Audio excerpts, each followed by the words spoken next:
ಭಟ್ಕಳ ನಗರದ ಬಂದರ್ ರಸ್ತೆಯ ಈದ್ಗಾ ಮೈದಾನದಲ್ಲಿ ನಡೆದ ಸಾಮೂಹಿಕ ಈದ್ ಪ್ರಾರ್ಥನೆಯ ನಂತರ ಮರ್ಕಜಿ ಖಲೀಫಾ ಜಮಾಅತುಲ್ ಮುಸ್ಲಿಮೀನ್ ಪ್ರಧಾನ ಖಾಜಿ ಮೌಲಾನಾ ಖ್ವಾಜಾ ಮಹತ್ವದ ಈದ್ ಸಂದೇಶವನ್ನ ನೀಡಿದ್ರು. ಇಸ್ಲಾಂ ಧರ್ಮ ಕೇವಲ ಆಚರಣೆಗಳಿಗೆ ಸೀಮಿತವಲ್ಲ, ಅದು ಮಾನವೀಯತೆ, ನೈತಿಕತೆ ಮತ್ತು ಶಾಂತಿಯ ಮಾರ್ಗವಾಗಿದೆ ಎಂದು ಅವರು ತಿಳಿಸಿದರು. ಪ್ರತಿಯೊಬ್ಬ ಮುಸ್ಲಿಂ ತನ್ನ ನಡತೆ ಮತ್ತು ಚಾರಿತ್ರ್ಯದ ಮೂಲಕ ಧರ್ಮದ ನಿಜವಾದ ಸಂದೇಶವನ್ನ ಸಮಾಜಕ್ಕೆ ತೋರಿಸಬೇಕು ಎಂದು ಕರೆ ನೀಡಿದರು.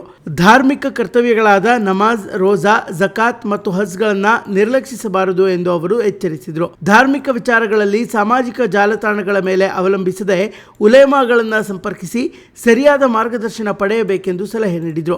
ದೇಶದಲ್ಲಿ ಸೌಹಾರ್ದತೆ ಮತ್ತು ಸಹಬಾಳ್ವೆ ಕಾಪಾಡುವುದು ಪ್ರತಿಯೊಬ್ಬರ ಜವಾಬ್ದಾರಿ ಎಂದು ತಿಳಿಸಿದ ಅವರು, ತಮ್ಮ ನಡವಳಿಕೆಯ ಮೂಲಕವೇ ಇಸ್ಲಾಂನ ಶಾಂತಿ ಸಂದೇಶವನ್ನ ಸಮಾಜಕ್ಕೆ ತಲುಪಿಸಬೇಕೆಂದು ಕರೆ ನೀಡಿದರು. ಸಾವಿರಾರು ಭಕ್ತರು ಭಾಗವಹಿಸಿ ಪರಸ್ಪರ ಈದ್ ಶುಭಾಶಯಗಳನ್ನು ವಿನಿಮಯ ಮಾಡಿಕೊಂಡರು.